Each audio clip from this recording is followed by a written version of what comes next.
गुजरात के मुख्यमंत्री श्री भूपेंद्र भाई पटेल, આપણા નવસારીના જ સાંસદ અને કેન્દ્ર સરકારમાં મારા સાથી કેન્દ્રીય મંત્રી ભાઈ સી.આર. પાટીલ, મંચ ઉપર ઉપસ્થિત પંચાયતના સદસ્ય, આ લખપતિ દીદીઓ, अन्य जनप्रतिनिधिगण और यहां बड़ी संख्या में आए विशेष करके मेरी माताएं, बहनें और बेटियां, आप सभी को नमस्कार।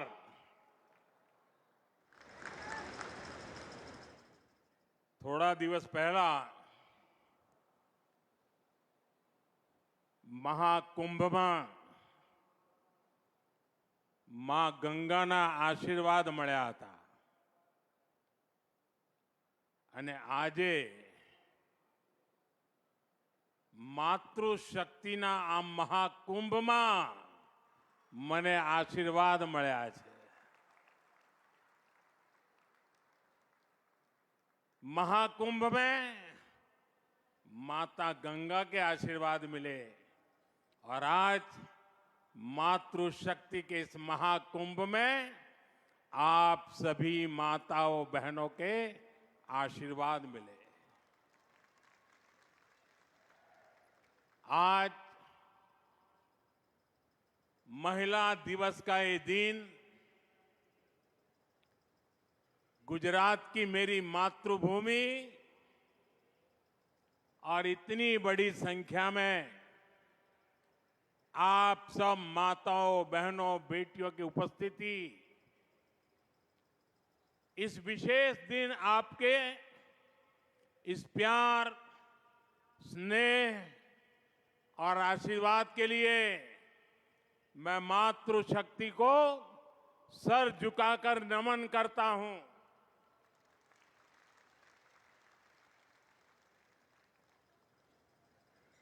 गुजरात की इस धरती से मैं सभी देशवासियों को,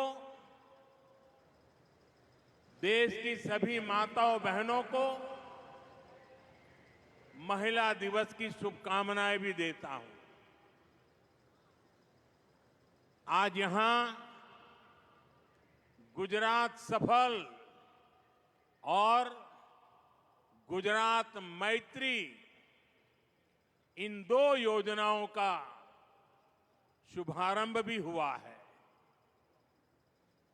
अनेक योजनाओं के पैसे भी महिलाओं के बैंक खातों में सीधे ट्रांसफर किए गए हैं। मैं इसके लिए भी आप सभी को बधाई देता हूं। साथियों, आज का दिन महिलाओं को समर्पित है।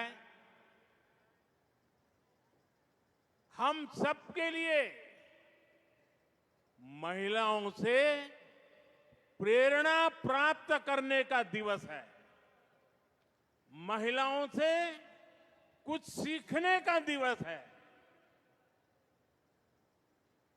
और आज के इस पवित्र दिवस पर मैं आप सभी का अभिनंदन भी करता हूं, आभार भी व्यक्त करता हूं। आज इस दिन मैं गर्व से कह सकता हूं कि मैं दुनिया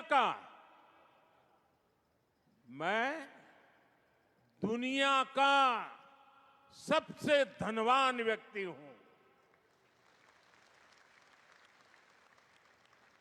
जब मैं कहता हूं ना, मैं दुनिया का सबसे धनवान व्यक्ति हूं, मैं जानता हूं कई लोगों के कान खड़े हो जाएंगे। आज पूरी ट्रोल सेना मैदान में उतर जाएगी। लेकिन मैं फिर भी दोहराऊंगा कि मैं दुनिया का सबसे धनवान व्यक्ति हूं। मेरी जिंदगी के अकाउंट में करोड़ों माताओं, बहनों, बेटियों का आशीर्वाद है और यह आशीर्वाद निरंतर बढ़ता जा रहा है। और इसलिए मैं कहता हूं, मैं दुनिया का सबसे धनवान व्यक्ति हूं। माताओं, बहनों और बेटियों का यह आशीर्वाद मेरी सबसे बड़ी प्रेरणा है, सबसे बड़ी ताकत है, सबसे बड़ी पूंजी है, मेरा सुरक्षा कवच है। साथियों, हमारे यहां शास्त्रों में नारी को नारायणी कहा गया है। नारी का सम्मान यही समाज और देश के विकास की पहली सीढ़ी होती है। इसलिए विकसित भारत बनाने के लिए, भारत के तेज विकास के लिए आज भारत विमेन लेड डेवलपमेंट की राह पर चल पड़ा है। हमारी सरकार महिलाओं के जीवन में सम्मान और सुविधा दोनों को सर्वोच्च प्राथमिकता देती है। हमने करोड़ों महिलाओं के लिए शौचालय बनवाकर उनका सम्मान बढ़ाया। और मेरे उत्तर प्रदेश की काशी की बहनें तो अब शौचालय शब्द का प्रयोग नहीं करती हैं। वो कहती हैं, ये तो मोदी जी ने इज्जत घर बनाया है। हमने करोड़ों महिलाओं के बैंक खाते खुलवाकर उन्हें बैंकिंग व्यवस्था से जोड़ा। हमने उज्ज्वला सिलेंडर देकर उन्हें धुएं जैसी तकलीफों से भी बचाया। कामकाजी महिलाओं को पहले गर्भावस्था में सिर्फ 12 हफ्ते की छुट्टी मिलती थी, 12 अठवाडिया। सरकार ने इसे भी बढ़ाकर 26 हफ्ते कर दिया, 26 अठवाडिया। 3 तलाक के खिलाफ कानून की हमारी मुस्लिम बहनें बरसों से डिमांड कर रही थी। 3 तलाक के खिलाफ सख्त कानून बनाकर हमारी सरकार ने लाखों मुस्लिम बहनों का जीवन तबाह होने से बचाया है।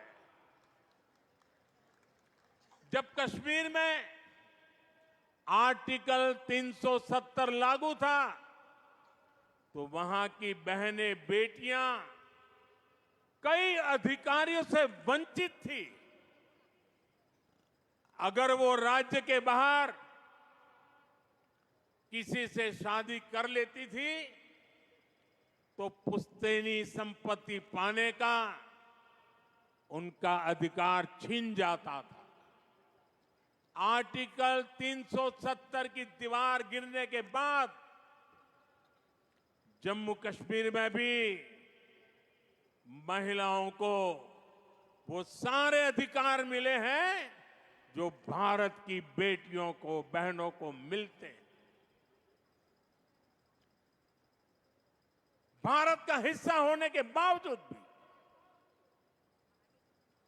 मेरी माताएं, बहनें, बेटियां कश्मीर में उससे वंचित थी और संविधान का डोल पीटने वाले लोग आंखें बंद कर करके बैठे थे। महिलाओं का अन्याय उनके लिए चिंता का विषय नहीं था। संविधान का सम्मान कैसे होता है, ये मोदी ने धारा 370 हटा करके देश के चरणों में समर्पित कर दिया। साथियों, आज समाज के स्तर पर, सरकार के स्तर पर, बड़ी बड़ी संस्थाओं में महिलाओं के लिए ज्यादा से ज्यादा राजनीति का मैदान हो या खेल का मैदान, न्यायपालिका हो या फिर पुलिस, देश के हर सेक्टर में, हर क्षेत्र में, हर आयाम में महिलाओं का परचम लहरा रहा है। 2014 के बाद से देश के महत्वपूर्ण पदों पर महिलाओं की भागीदारी बहुत तेजी से बढ़ी है। 2014 के बाद ही केंद्र सरकार में सबसे ज्यादा महिला मंत्री बनी। संसद में भी महिलाओं की मौजूदगी में बड़ा इजाफा हुआ। 2019 में पहली बार हमारी संसद में 78 महिला सांसद चुनकर आई थी। 18वीं लोकसभा में यानी इस बार भी 74 महिला सांसद लोकसभा का हिस्सा है। हमारी अदालतों में, न्यायपालिका में भी महिलाओं की भागीदारी उतनी ही बड़ी है।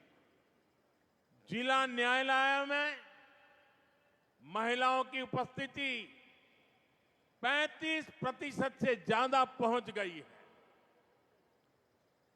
कई राज्यों में सिविल जज के तौर पर नई भर्तियों में 50% या उससे ज्यादा हमारी बेटियां ही चुनकर आई हैं। आज भारत दुनिया का तीसरा सबसे बड़ा स्टार्टअप इकोसिस्टम है। इनमें से करीब करीब आधे स्टार्टअप में कोई न कोई महिला निदेशक की भूमिका में है। भारत अंतरिक्ष में, स्पेस साइंस में अनंत ऊंचाइयों को छू रहा है। वहां भी ज्यादातर बड़े मिशन को महिला वैज्ञानिकों की टीम लीड कर रही है। हम सबको ये देखकर गर्व होता है कि आज दुनिया में सबसे बड़ी संख्या में महिला पायलट हमारे भारत में है।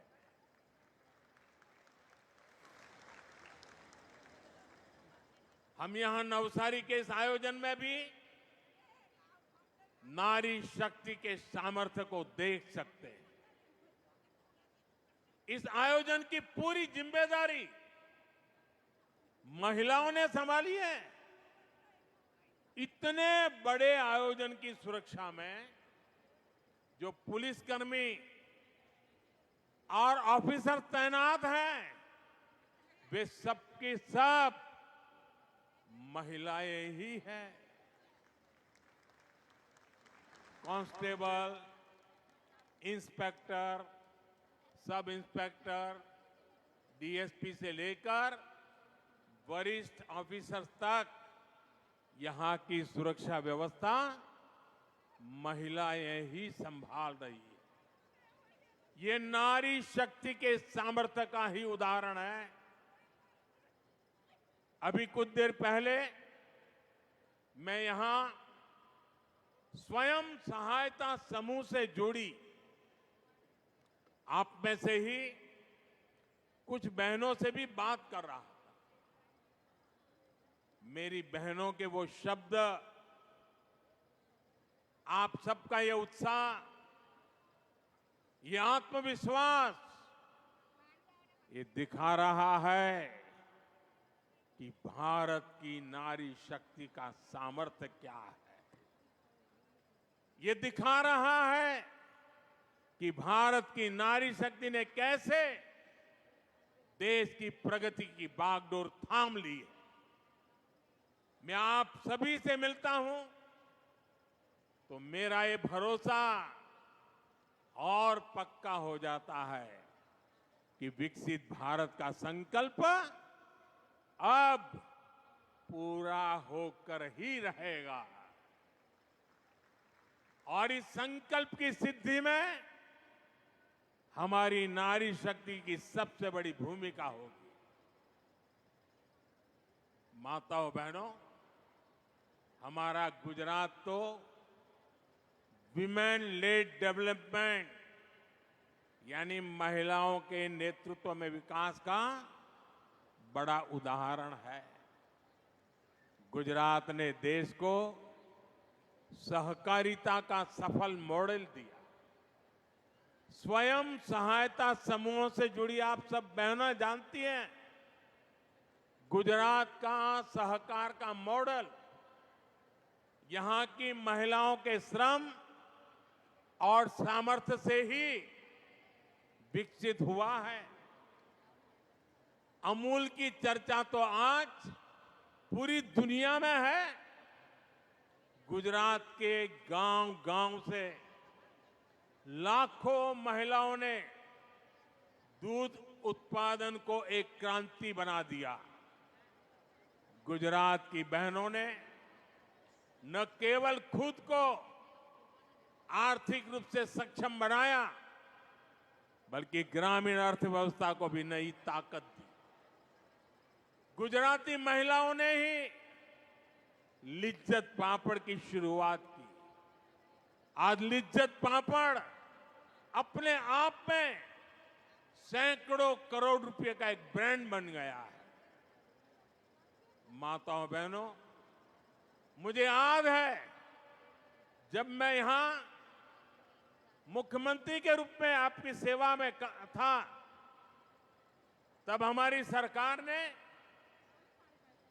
बहनों बेटियों के हितों को ध्यान में रखते हुए चिरंजीवी योजना, बेटी बचाओ अभियान, ममता दिवस, कन्या केळवणी रथ यात्रा, कुंवरबाईनु मामेरू, 7 फेरा समूह लग्न योजना, अभयम हेल्पलाइन, ऐसे कितने ही काम किए थे। जब नीतियां सही होती है तो नारी का सामर्थ्य कैसे बढ़ता है, गुजरात ने ये पूरे देश को दिखाया है। जैसे अभी मैंने दूध सहकारिता की बात की, डेयरी के काम से जुड़ी इन महिलाओं के लोगों के खातों में गुजरात ने ही पहला એવું નહોતું, કાં તો કેશ આપે કાં તો ભાઈઓ પૈસા લઈ જાય। આપણે તો નક્કી કરી દીધું એ વખતે ડેરીમાંથી દૂધના પૈસા બહેનોના ખાતામાં જ જમા થશે, કોઈ ભાઈ એમાં હાથ ન લગાવી શકે और सीधे पैसे बहनों के खाते में ट्रांसफर करना शुरू किया था। आज उसी तरह देश के करोड़ों लाभार्थियों के खातों में कितनी ही योजनाओं का पैसा सीधा उनके खाते में पहुंचा। डायरेक्ट बेनिफिट ट्रांसफर डीबीटी के जरिए हजारों करोड़ रुपए के घोटाले बंद हुए, गरीबों को मदद मिल रही है।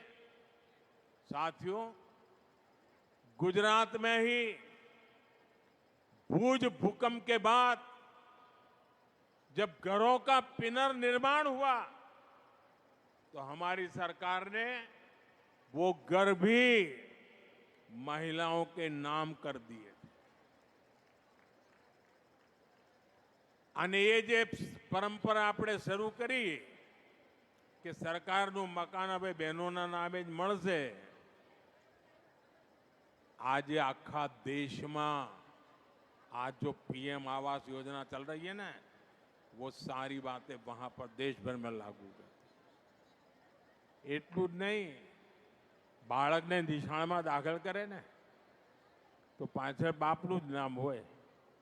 મેં નક્કી કર્યું ના, માનું નામ પણ હોવું જ જોઈએ। 2014 के बाद से अब तक करीब 3 करोड़ महिलाएं घर की मालकिन बन चुकी है। साथियों, आज पूरी दुनिया में जल जीवन मिशन की भी बड़ी चर्चा है। जल जीवन मिशन के जरिए आज देश के गांव-गांव में पानी पहुंच रहा है। पिछले 5 साल में ही लाखों गांवों के 15.5 करोड़ घरों तक पाइप से पानी पहुंचाया गया है। इतने बड़े मिशन की सफलता में महिला पानी समितियां, महिलाओनी पानी समितियों આપણે ગુજરાતમાં શરૂ કરી હતી, હવે આખા દેશમાં ચાલે છે। પાણી સમિતિઓને બડી ભૂમિકા નિભાઈ અને આ મહિલા પાણી સમિતિઓનું મોડલ ગુજરાતે જ આપ્યું છે। आज यही मॉडल पूरे देश में पानी के संकट को हल कर रहा है। साथियों, जब हम पानी की समस्या के समाधान की बात करते हैं तो पानी को बचाना यानी जल संरक्षण भी उतना ही जरूरी हो जाता है। आज देश भर में एक अभियान चलाया जा रहा है, कैच द रेन, बूंद बूंद पानी को पकड़ो। कैच द रेन का मतलब है जहां बारिश का पानी गिरे उसे व्यर्थ नहीं जाने देना। सीमનું પાણી सीमમાં ने घरનું पानी घરમાં, उस पानी का रक्षण करना। और मुझे खुशी है कि आज ये अभियान हमारे नवसारी के सांसद सीआर पाटिल जी के नेतृत्व में देश भर में आगे बढ़ रहा है। और मुझे बताया गया है कि नवसारी की आप सभी बहनों ने भी इस दिशा में बहुत अच्छा काम किया है। बारिश के पानी को बचाने के लिए नवसारी में तालाब, check dam, borewell recharge, community soak pit जैसे 5000 से ज्यादा निर्माण पूरे कर किए जा चुके हैं।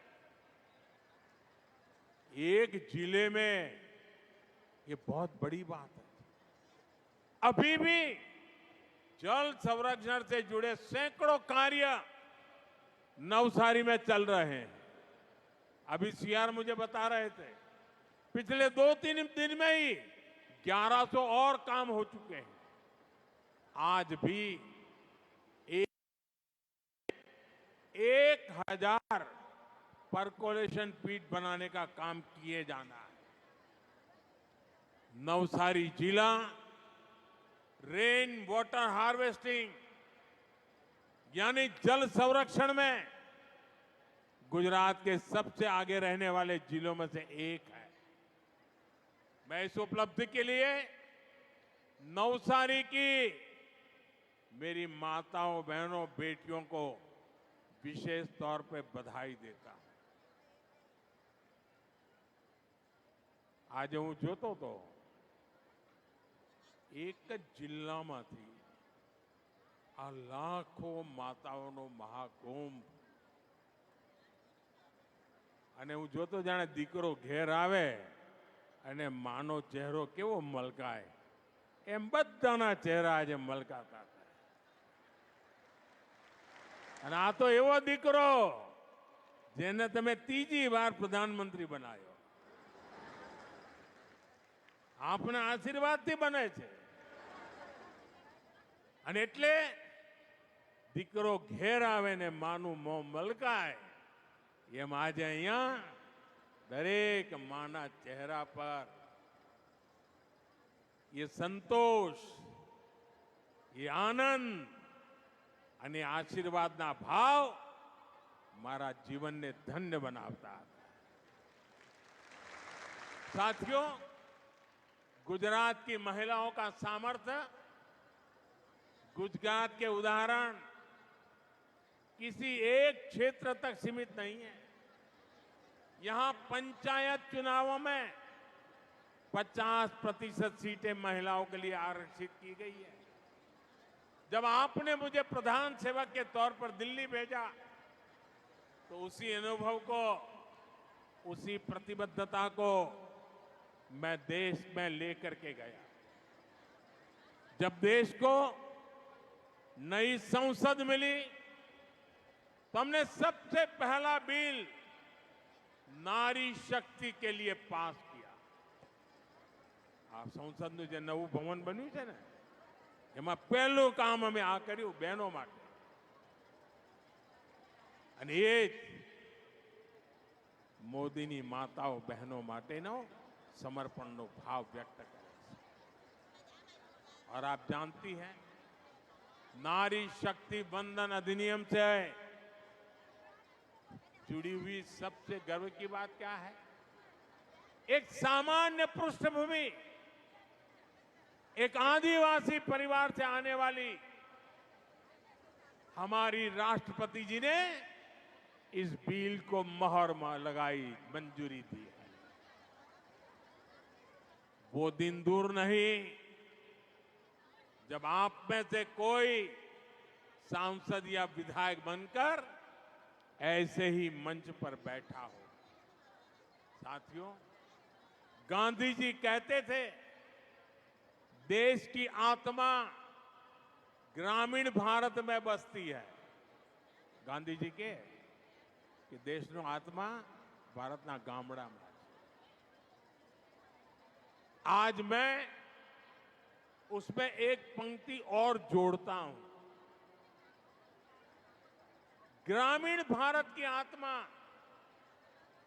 ग्रामीण नारी के सशक्तिकरण में बसती है. इसलिए हमारी सरकार ने महिलाओं के अधिकारों को और महिलाओं के लिए नए अवसरों को बड़ी प्राथमिकता दी है.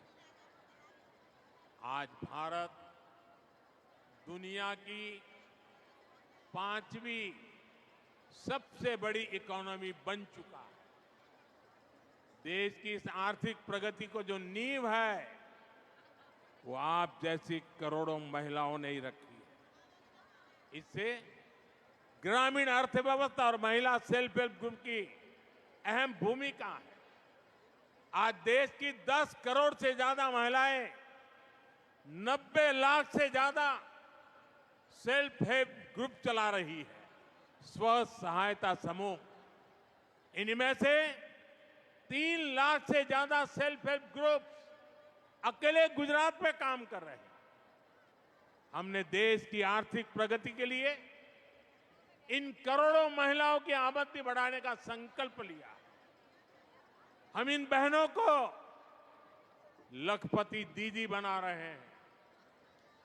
करीब 1.5 करोड़ महिलाएं ऐसी हैं जो लखपति दीदी बन चुकी है. अगले 5 वर्षों में हम कुल 3 करोड़ महिलाओं को लखपति दीदी बनाने का संकल्प लेकर चल रहे हैं. और जिस तेजी से बहनें काम कर रही है उससे तो लगता है शायद हमें इतना इंतजार भी नहीं करना पड़ेगा, उसके पहले ही हो जाए. माताओं बहनों, जब हमारी एक बहन लखपति दीदी बनती है तो पूरे परिवार का भाग्य बदल जाता है। महिलाएं अपने काम में गांव की दूसरी महिलाओं को भी जोड़ती है और मेरा तो विश्वास है जिस काम को माताएं बहनें हाथ लगाती है ना, उस काम का गर्व भी बढ़ जाता है। धीरे धीरे घर से शुरू हुआ काम एक आर्थिक आंदोलन बन जाता है। सेल्फ हेल्प ग्रुप के इसी सामर्थ्य को निखारने के लिए बीते 10 वर्षों में हमारी सरकार ने इसके बजट को 5 गुना बढ़ा दिया। बजट 5 गुना बढ़ा दी। इन स्वयं सहायता समूहों को 20 लाख रुपए तक का बिना गारंटी का लोन दिया जा रहा है। 20 लाख रुपया અને એ પણ કોઈ ગેરંટી નહીં, वगैर गारंटी મળે। सेल्फ हेल्प ग्रुप की महिलाओं को नए कौशल और नई तकनीक से जुड़ने के रास्ते भी दिए जा रहे हैं। साथियों, आज देश की नारी शक्ति हर आशंका को परास्त करके, हर संदेह को पीछे छोड़कर आगे बढ़ रही है।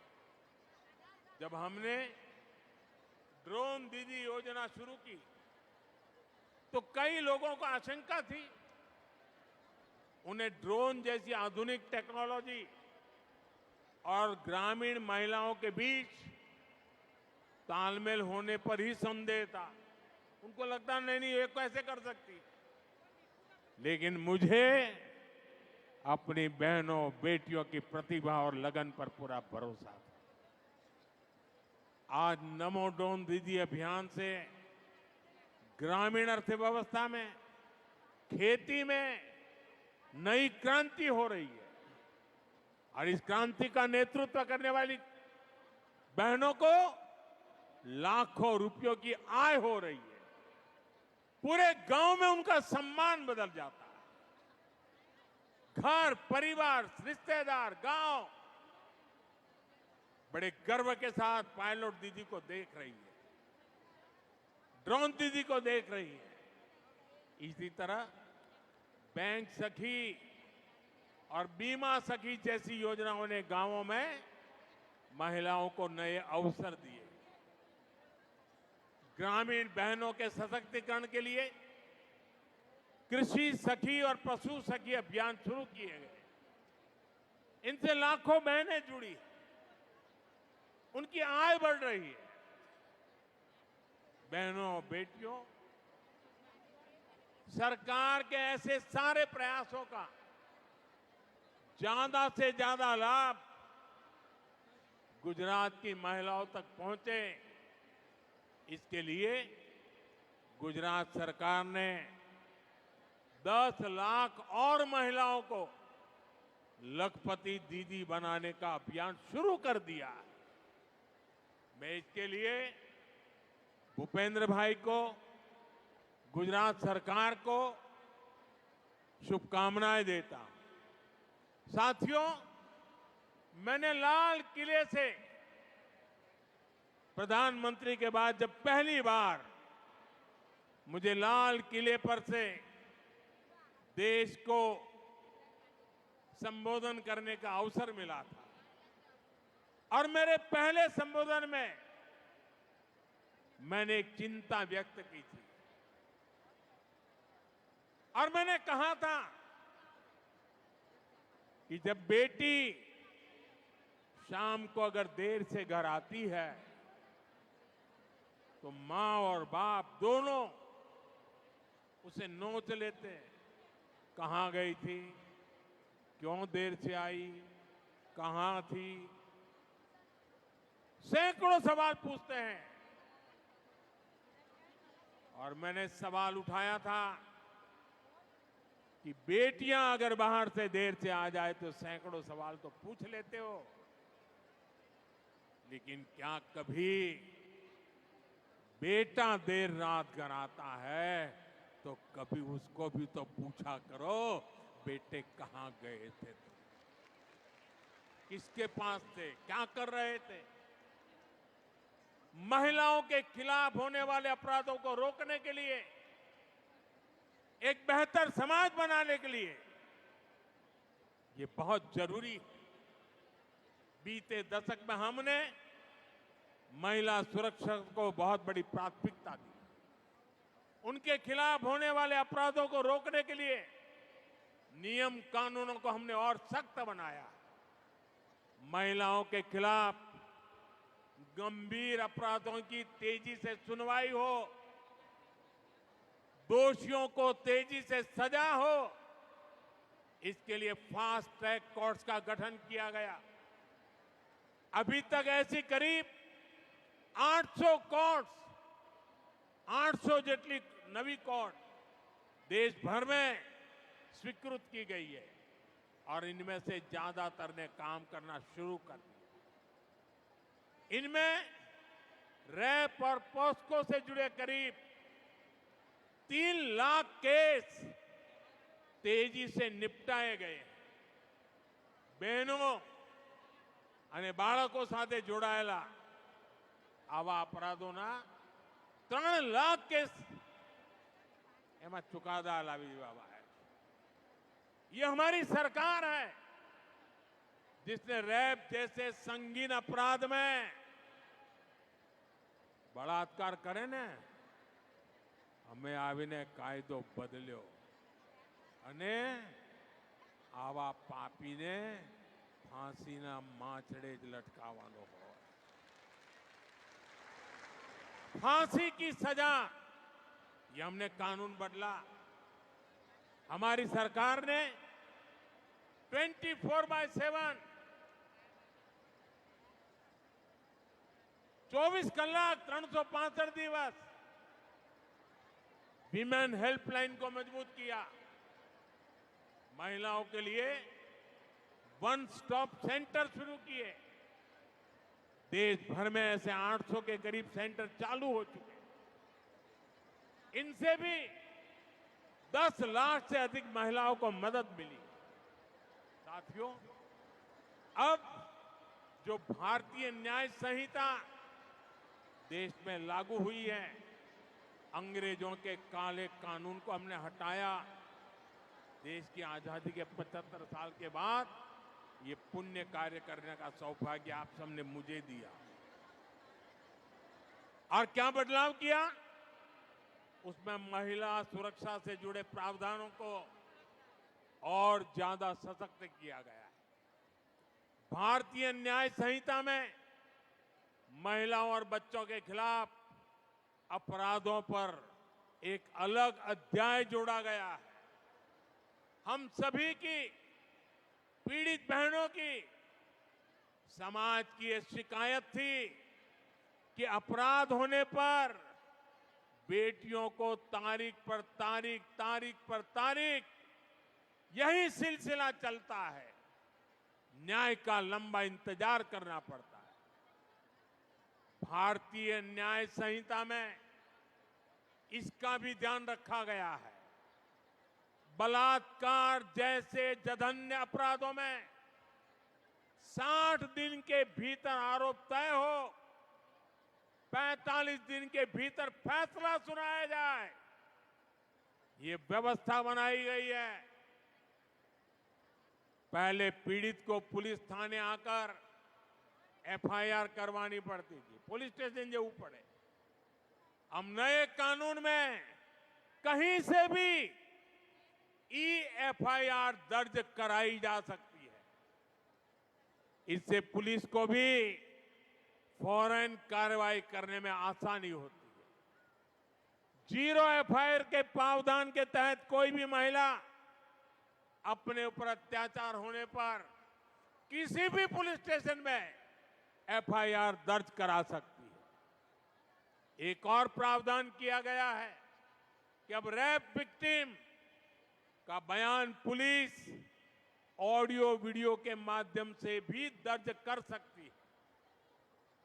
इसे भी कानूनी मान्यता दी गई है। पहले मेडिकल रिपोर्ट में भी काफी समय लग जाता था। अब डॉक्टरों द्वारा मेडिकल रिपोर्ट आगे बढ़ाने के लिए भी 7 दिन का समय तय कर दिया गया। इससे पीड़ित महिलाओं को काफी मदद मिल रही है। साथियों, ये जितने भी नए प्रावधान भारतीय न्याय संहिता में किए गए हैं, इनके परिणाम भी देखने को मिल रहे हैं। सूरत जिले का ही एक उदाहरण है। पिछले साल अक्टूबर में वहां एक बेटी के साथ गैंगरेप की दुखद वार्ता हुई। वारदात गंभीर थी। भारतीय न्याय संहिता के बाद इस केस में सिर्फ 15 दिन के भीतर आरोप तय हुए और कुछ सप्ताह पहले दोषियों को उम्र कैद की सजा भी हो गई। 15 દિવસ में પોલીસે કામ પૂરું કર્યું, ન્યાયની પ્રક્રિયા ચાલી અને ટૂંકા ગાળામાં જન્મટીપની સજાએ થઈ ગઈ। भारतीय न्याय संहिता लागू होने के बाद देश भर में महिलाओं के खिलाफ अपराधों की सुनवाई में बहुत तेजी से आई है। यूपी के अलीगढ़ में एक अदालत ने नाबालिग से रेप के मामले में 20 साल की जेल की सजा सुनाई है। ये यूपी में भारतीय न्याय संहिता के तहत पहली सजा है जिसमें आरोप पत्र दाखिल होने के 30 दिन के भीतर सजा सुनाई गई। कोलकाता की एक अदालत ने 7 महीने की बच्ची से रेप के मामले में दोषी को फांसी की सजा सुनाई है। ये सजा अपराध के 80 दिनों के भीतर सुनाई गई। देश के अलग अलग राज्यों के उदाहरण ये साफ दिखाते हैं कि भारतीय न्याय संहिता ने, हमारी सरकार ने जो अन्य फैसले लिए हैं, उन्होंने कैसे नारी की सुरक्षा को बढ़ाया है और नारी को जल्द न्याय भी सुनिश्चित किया है। माताओं बहनों, सरकार के मुखिया के रूप में, आपके सेवक के रूप में आप सबको ये विश्वास दिलाता हूं कि आपके सपनों के रास्ते में कोई बाधा नहीं रहने दूंगा। एक बेटा जिस भाव से मां की सेवा करता है,